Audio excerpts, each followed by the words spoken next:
Hello everyone! In this video, I'll show you how to check your sponsor on Cash App. First, open the Cash App on your device and make sure you're logged in. Next, tap your profile icon in the top right corner of the screen. From here, scroll down and tap on Family under Account Settings.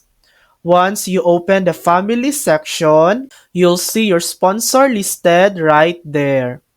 This page also lets you request sponsorships or fans and manage any sponsored accounts.